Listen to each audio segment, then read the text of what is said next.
ಒಂದು ಕಡೆಯಲ್ಲಿ ಕೆಆರ್ ನಗರದ ಕಿಡ್ನಾಪ್ ಕೇಸ್ನ ತನಿಖೆಯನ್ನು ಚುರುಕುಗೊಳಿಸಿದ್ದಾರೆ ಎಸ್ಐಟಿ ಅಧಿಕಾರಿಗಳು. ಇತ್ತ ಭವಾನಿ ರೇವಣ್ಣ ನಾಪತ್ತೆ ಆಗಿದ್ದಾರೆ, ಎಸ್ಕೇಪ್ ಆಗಿದ್ದಾರೆ. ವಿಚಾರಣೆಗೆ ಹಾಜರಾಗ್ತೀನಿ ಅಂತ ಭವಾನಿ ರೇವಣ್ಣ ಹೇಳಿದ್ರು. ಆದರೆ ಎಸ್ಕೇಪ್ ಆಗಿದ್ದಾರೆ, ತಲೆಮರೆಸ್ಕೊಂಡಿದ್ದಾರೆ. ತಪ್ಪಿಲ್ಲ ಅಂತ ಹೇಳಿದ್ರೆ ಬರ್ಬೋದಲ್ಲ, ವಿಚಾರಣೆಯನ್ನು ಎದುರಿಸಬಹುದಲ್ಲ. ನಿನ್ನೆ ಎಷ್ಟೇ ಹುಡುಕಾಡಿದ್ರು ಕೂಡ ಎಸ್ಐಟಿ ಕೈಗೆ ಭವಾನಿ ರೇವಣ್ಣ ಸಿಗಲಿಲ್ಲ.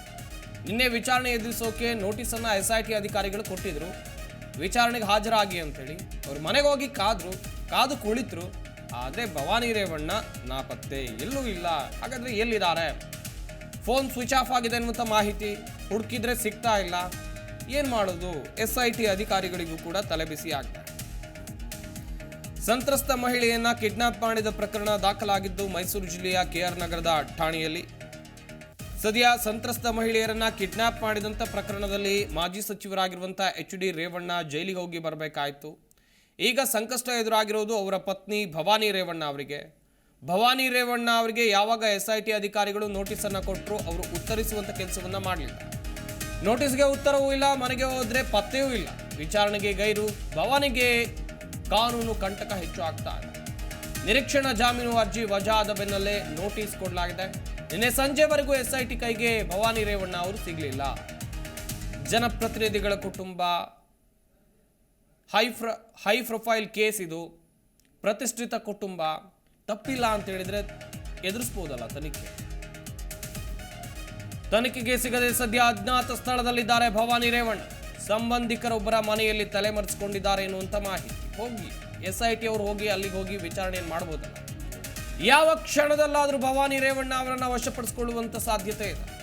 ಭವಾನಿ ರೇವಣ್ಣ ಎಲ್ಲಿದ್ದಾರೆ ಅಂತೇಳಿ ಮಾಹಿತಿಯನ್ನ ಎಸ್ಐಟಿ ಟೀಮ್ ಕಲೆ ಹಾಕ್ತಾ ಇದೆ.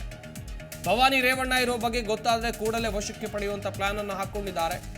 ಹೈಕೋರ್ಟ್ಗೆ ಹೋಗೋಕೆ ಭವಾನಿ ರೇವಣ್ಣ ಚಿಂತನೆಯನ್ನು ನಡೆಸ್ತಾ ಇದ್ದಾರಾ?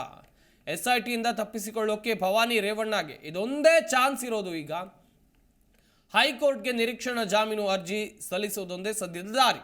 ಇವತ್ತು ಭಾನುವಾರ ಹಿನ್ನೆಲೆಯಲ್ಲಿ ಕೋರ್ಟ್ ರಜೆ ಇರುತ್ತೆ. ಇವತ್ತು ಕೂಡ ಭವಾನಿ ರೇವಣ್ಣ ತಲೆಮರೆಸ್ಕೊಂಡಿರುವಂಥ ಪರಿಸ್ಥಿತಿ ಇದೆ.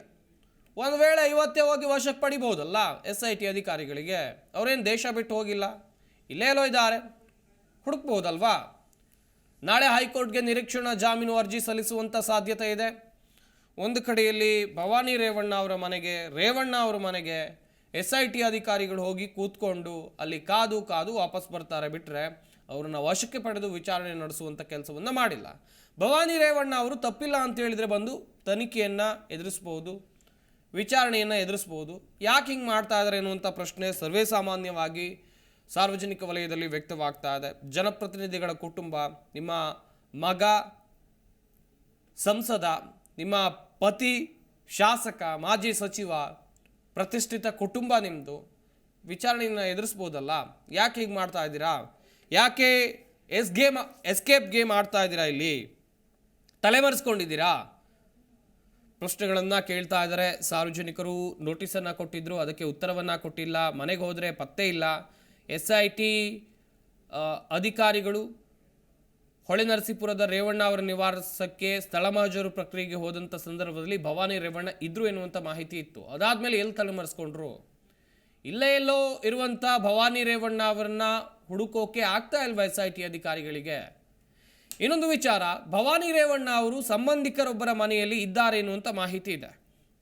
ಹಾಗಾದರೆ ಅವ್ರ ಮನೆಗೆ ಹೋಗಿ ಎಸ್ಐಟಿ ಅವರು ಭವಾನಿ ರೇವಣ್ಣ ಅವರನ್ನು ವಶಕ್ಕೆ ಪಡೆಯೋಕೆ ಆಗೋದಿಲ್ವಾ? ಎಲ್ಲೋ ಮಾಹಿತಿ ಕಲೆ ಹಾಕುವಲ್ಲಿ ಎಡವುತ್ತಾ ಇದ್ದಾರೆ ಎಸ್ಐಟಿ ಅಧಿಕಾರಿಗಳು.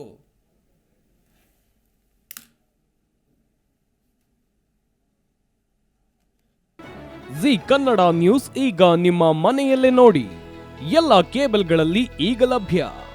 ಸನ್ Direct 292, Jio TV 1334, U Digital 162, City Cable 51, GTPL 17, Abhishek Cables 821, Rock Line Telecommunication 51, Shri Basaveshwara number 60, Vinayaka Digital number 53, In Digital number 896ರಲ್ಲಿ.